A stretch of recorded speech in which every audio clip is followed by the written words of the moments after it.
వేశ్య వడ్డించు అన్నం, పెద్దలు నిందించు అన్నం. దొంగ, గాయకుడు, వడ్లవాడు, తక్ష, వడ్డివలన బ్రతుకుచున్నవాడు, యజ్ఞదీక్షితుడు, లోభి, సంకెళ్ళు పడినవాడు వీరి అన్నము.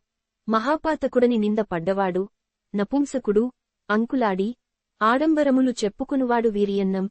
పులియబెట్టిన పాలు, చద్ది అన్నం, వైద్యుడు, వేటకాడు, క్రూరుడు ఎంగిలి అన్నం తినువాండు, ఉగ్రకార్యాల్లోనర్చువాడు, వీరి అన్నం. సూతకమునకై వండిన అన్నం.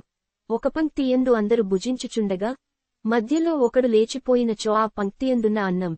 మర్యాద లేకుండా వడ్డింపబడిన అన్నం. దేవతలకు నైవేద్యం పెట్టని అన్నం. భర్త పుత్రులు లేని స్త్రీ వండిన అన్నం. శత్రువు ఇంటిలోని అన్నం. పతితుల అన్నం, తుమ్మిన అన్నం. చాటున ఇతరులను తిట్టువాని అన్నం. తప్పుడు సాక్ష్యములు చెప్పువాని అన్నం. యజ్ఞఫలమును ఇతరులకమ్మువాని అన్నం. నాట్యము చేయువాని అన్నం. బట్టలు కుట్టువాని అన్నం. కృతజ్ఞుని అన్నం.